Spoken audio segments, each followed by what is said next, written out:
Le tsar était parti avec toute sa suite. Son épouse restait à la fenêtre attendant qu'il revienne. Mais elle n'apercevait aucune trace de son mari. Elle ne voyait que le vent qui soufflait sur le blanc manteau de neige qui recouvrait la campagne avoisinante. Elle attendit 9 longs mois sans voir revenir le tsar. Et elle mit au monde leur enfant avant son retour. Le lendemain, son attente fut récompensée. Son époux rentra au château. Mais elle n'eut le temps de le voir que quelques secondes avant de s'écrouler à bout de force sur son lit. Et le malheureux tsar ne put que constater sa mort.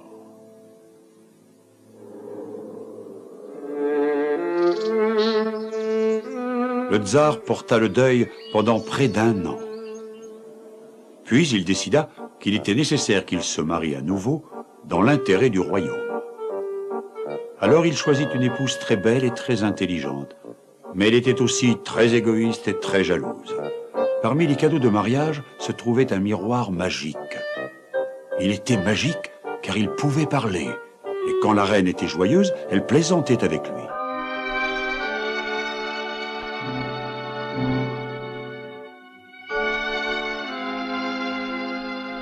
Dis-moi, oh mon beau miroir magique, et je ne demande que la vérité, bien sûr. Qui est la plus belle en ce monde terrestre? Dis-le-moi, toi qui sais tout. Et le miroir magique répondait: C'est vous, Majesté, nul ne peut le contester. C'est vous qui, en ce bas monde, êtes l'expression de la plus grande beauté.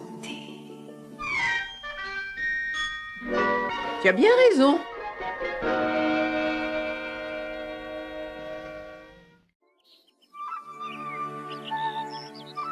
Mais chaque jour, la princesse devenait plus belle.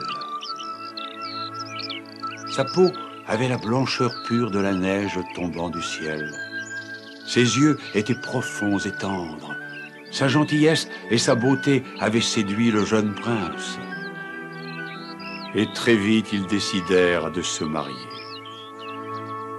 Dis-moi, mon doux miroir magique, qui est la plus belle en ce monde terrestre? Vous êtes, Majesté, belle, nul ne le nie, mais la princesse est la plus belle de toutes, et sa beauté est exceptionnelle.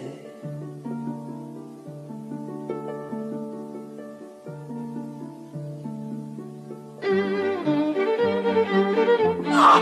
Stupide miroir magique, tu mens en disant cela. Avoue-le!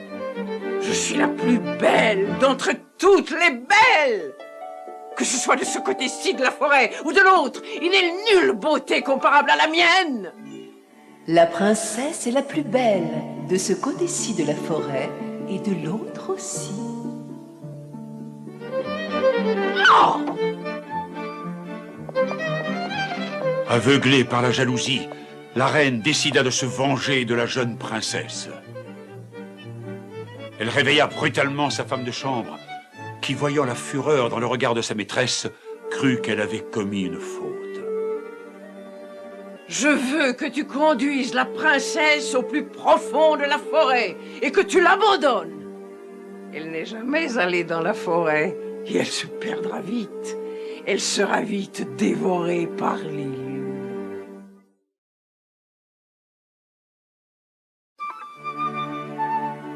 Le lendemain, la femme de chambre demanda à la princesse de l'accompagner dans la forêt pour y cueillir des champignons. Ravie, la princesse s'empressa d'accepter.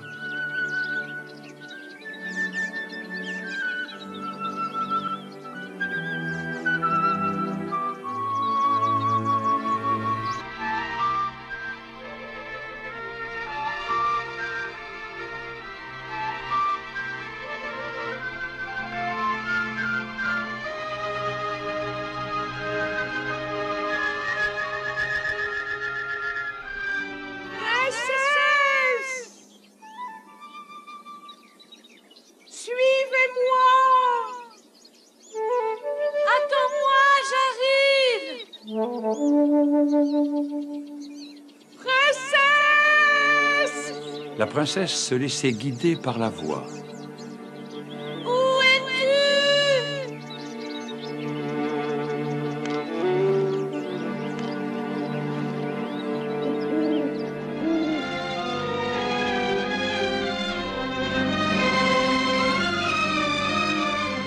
Où es-tu?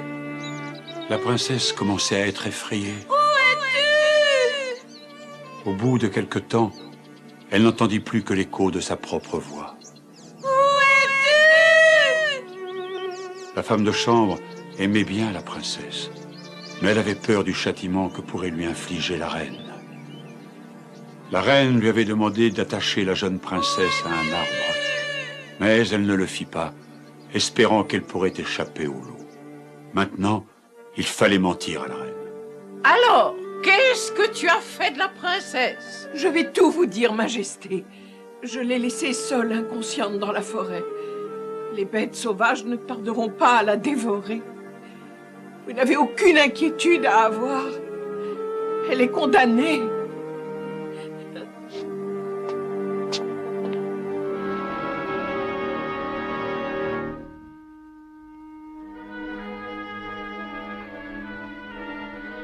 Seule, perdue et affolée, la princesse s'enfonça davantage et davantage encore dans la forêt.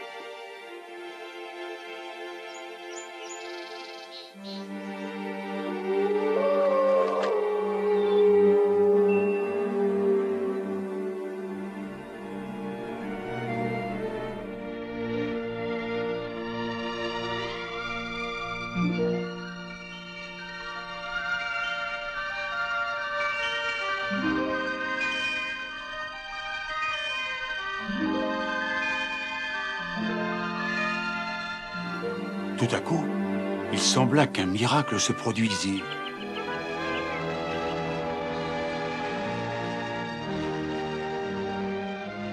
Le chien de garde du manoir, appelé Solkolko, fut tout de suite amadoué par le charme de la princesse. Il la laissa franchir la porte.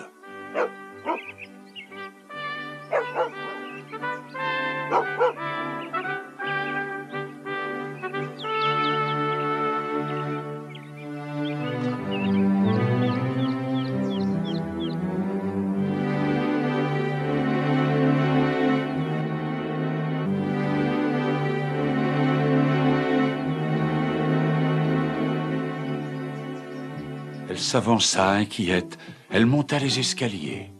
Elle sonna, mais personne ne répondit. La curiosité la poussa à ouvrir la porte.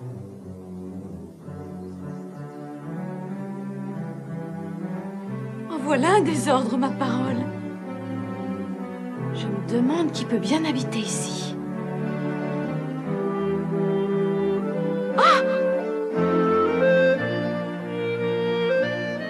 Je suppose que ce sont des chasseurs. Il était évident que le ménage n'était jamais fait.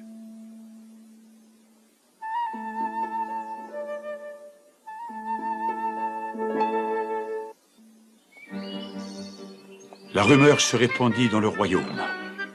Quoi? La fille du tsar a disparu? Le jeune prince, qui refusait d'accepter l'horrible fatalité, jura au tsar qu'il ne connaîtrait pas de repos avant d'avoir retrouvé celle qu'il aimait.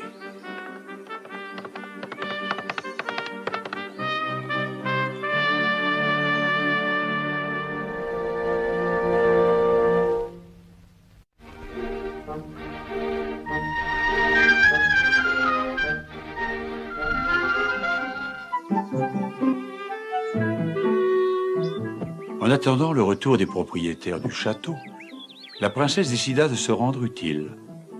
Elle rangea, nettoya, frotta, prépara un fin repas. La maison fut rapidement très accueillante.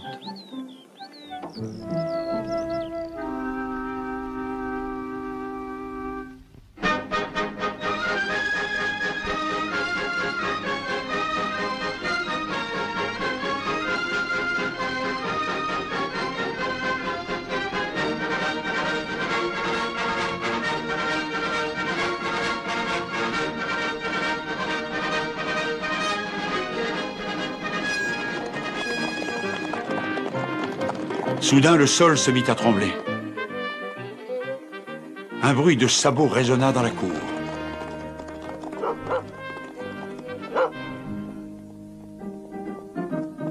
La princesse, effrayée, alla se cacher.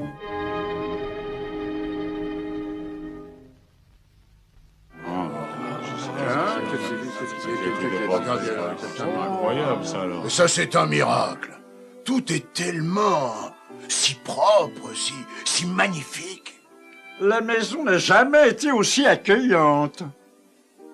Mais qui a... Montre-toi, s'il te plaît. Es-tu notre ami? Si tu es un vieil homme, sois notre oncle. Et si tu es un homme jeune, tu peux devenir notre frère. Et si tu es une vieille femme, nous t'appellerons mère. Et si tu es une jeune femme, tu seras notre chère sœur. Embarrassée, la princesse s'excusa d'être entrée dans la maison en leur absence.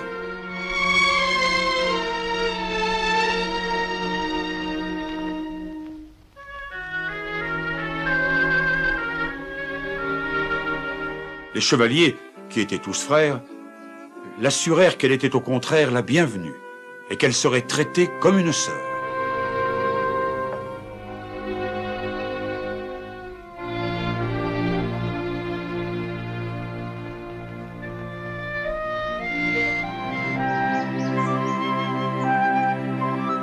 Les journées passèrent et la princesse continua de vivre dans la forêt avec les 7 chevaliers. Allez, on scène. Au revoir. Au revoir. Au revoir. Tous les matins, au lever du soleil, les 7 frères enfourchaient leurs montures et partaient à la chasse.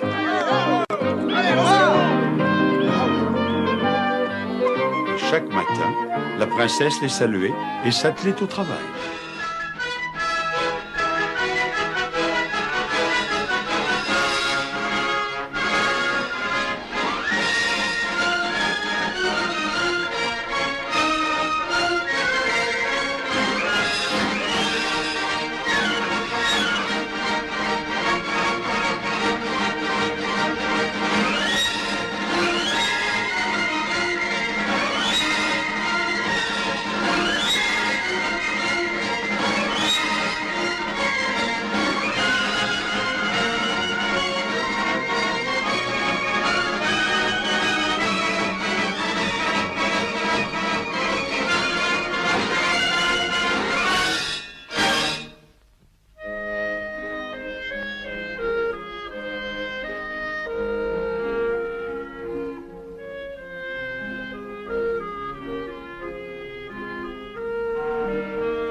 Même si la princesse était satisfaite, elle avait le cœur lourd.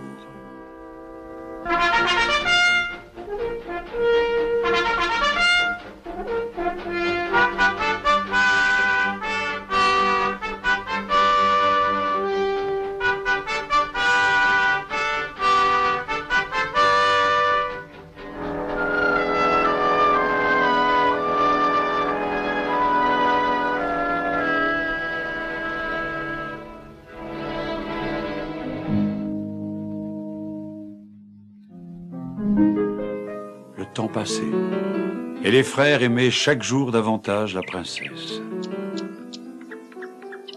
Jusqu'au jour où, n'en pouvant plus, le frère aîné s'adressa à elle. Chère princesse, comme vous le savez, nous vous aimons tous très fort. Et si cela était possible, nous souhaiterions tous vous épouser.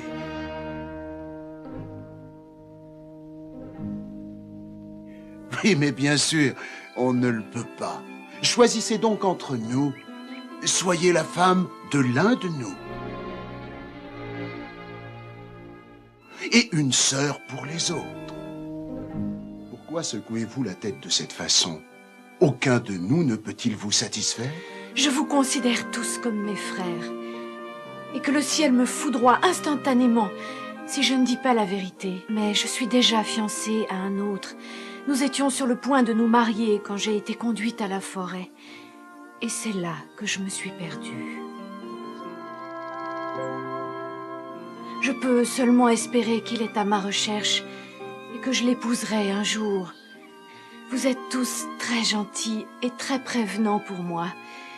Mais j'attends impatiemment ce jour où je pourrai enfin revoir mon prince. Pardonnez-nous. Nous continuerons à vous aimer comme si vous étiez notre sœur. Ne nous en veuillez pas pour notre demande. Je ne vous en veux pas, mes frères.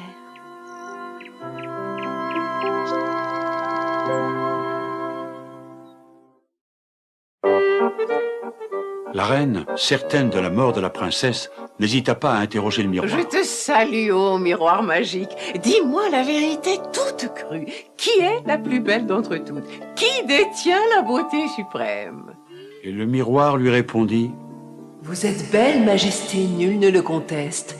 Mais là où chevauchent joyeusement les 7 chevaliers, au-delà de la clairière où pousse le grand chêne, se trouve une jeune personne, dont la beauté est encore bien supérieure à la vôtre.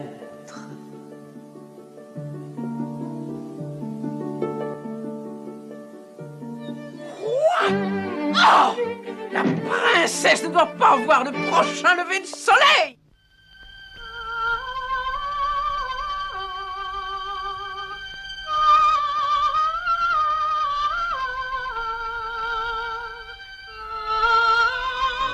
Le souvenir du prince rendait la princesse plus triste de jour en jour.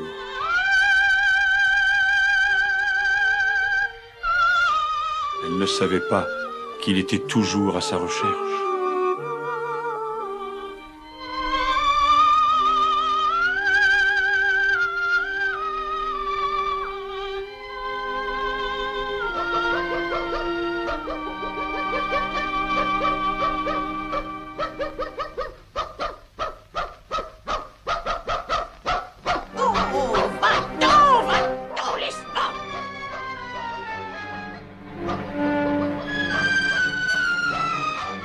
Je t'ai dit de me laisser! Oh!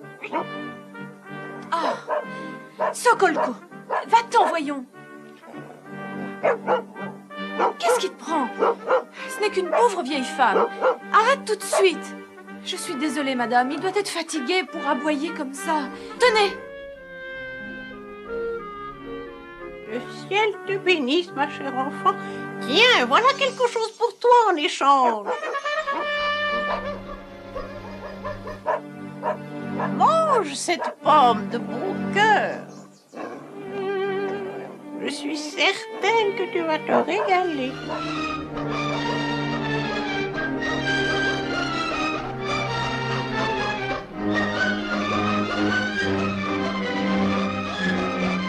Adieu, princesse. Les animaux savent souvent distinguer le bien du mal. Sokolko essaya bien de prévenir la princesse, mais elle ne voulut pas l'écouter. Alors il comprit qu'il n'y avait qu'une seule solution.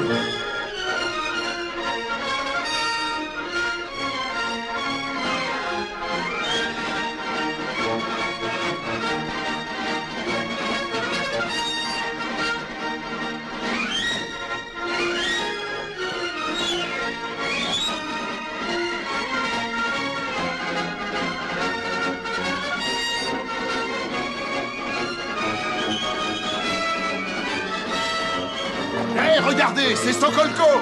Mais qu'est-ce qui lui prend? Hé, il va faire peur aux chevaux! Oh, doucement, Sokolko! Oh! Les chevaliers comprirent qu'il y avait certainement un problème et que la princesse devait être en danger.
À leur arrivée, la princesse était morte. Mais il n'y avait aucune trace de l'ennemi.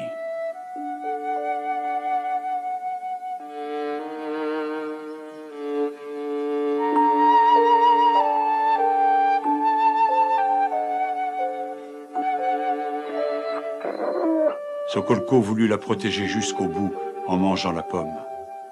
Et c'est en le voyant mort que les chevaliers comprirent qu'elle avait été empoisonnée. Nous vous avons toujours protégé avec amour. Nous savons qu'un jour votre prince devait venir, mais malheureusement le diable nous a vaincus.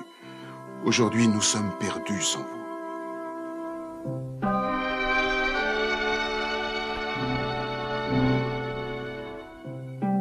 Et maintenant, qui est la plus belle d'entre toutes? Qui détient la beauté suprême sur terre? La réponse la fit rougir de plaisir. C'est un fait que nul ne peut nier. C'est vous, ô ma reine, ô majesté, qui êtes la plus belle d'entre toutes et qui détenez la beauté suprême sur terre.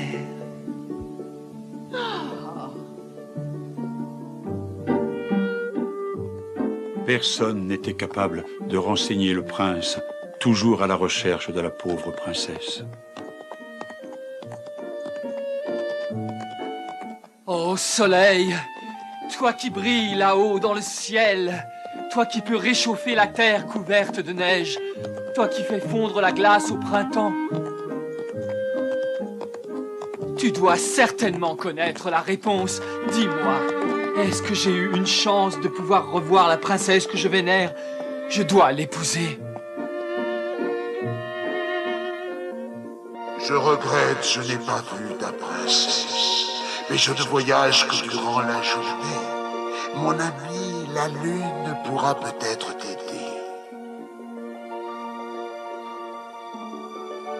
Va donc lui parler.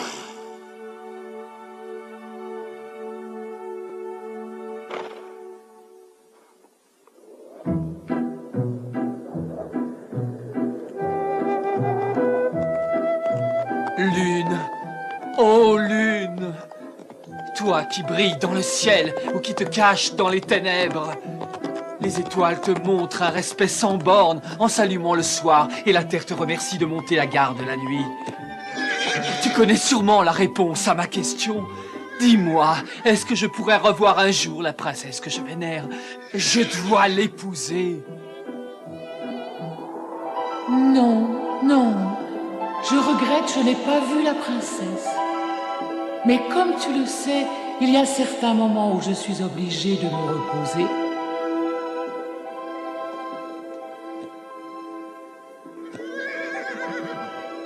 Peut-être le vent aura-t-il pu l'apercevoir. Lui, il t'aidera. Va lui parler et ne sois pas triste.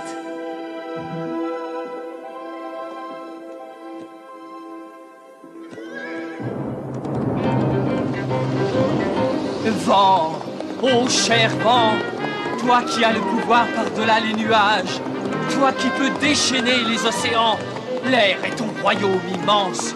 Tu connais sûrement la réponse à ma question. Dis-moi, est-ce que j'ai une chance de revoir un jour la princesse que je vénère? Je dois l'épouser.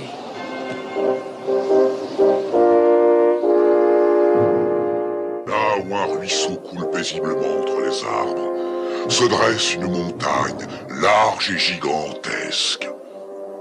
Dans cette montagne est creusée une grotte profonde. Dans cette grotte, au milieu des ombres mouvantes, est posé un cercueil fait de cristal pur, retenu par des chaînes à 6 piliers. Tout autour s'étend une terre nue où nul homme ne s'aventure. Dans ce tombeau repose celle que tu avais juré d'épouser un jour.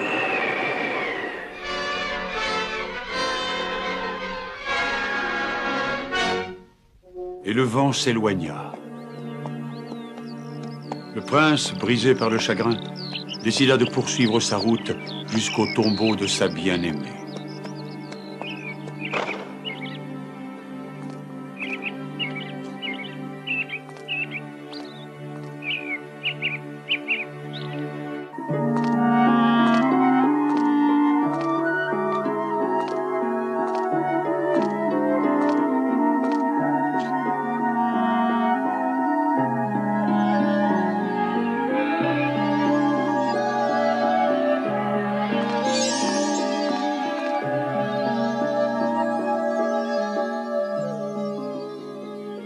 Et là, au milieu de la grotte, se dressait le cercueil de la princesse.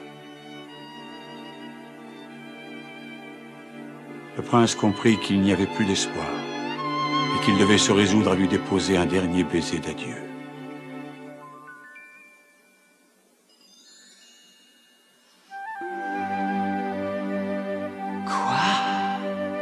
Mon prince, c'est toi. Oh, tu es vivante. Le prince, fou de joie et transporté d'amour, ramena celle qu'il aimait au château.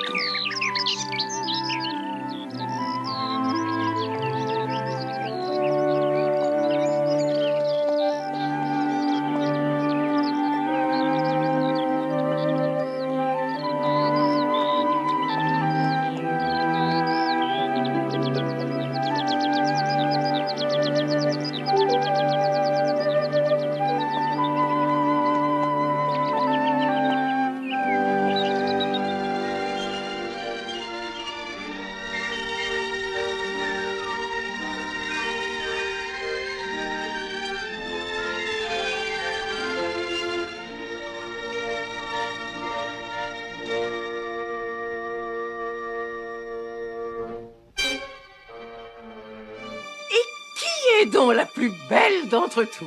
Et qui détient la beauté suprême sur Terre? Et le miroir répondit: Vous êtes belle, Majesté, et ça, nul ne peut le contester. Mais c'est la princesse qui est la plus belle d'entre toutes. Et c'est elle qui détient la beauté suprême. Oh non!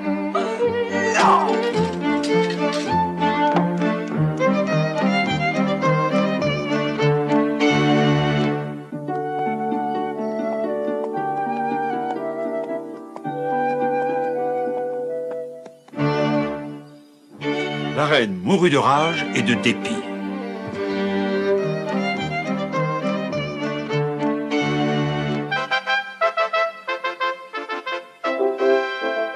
Elle ne connut pas l'humiliation d'assister au mariage du prince et de la princesse.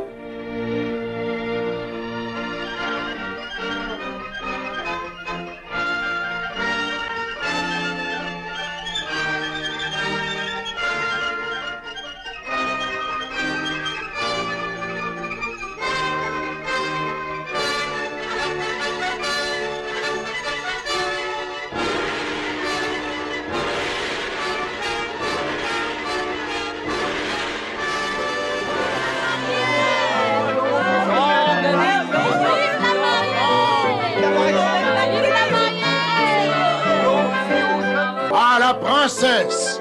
À la princesse! Le monde n'avait encore jamais connu de pareilles festivités. J'étais présent et je sais de quoi je parle.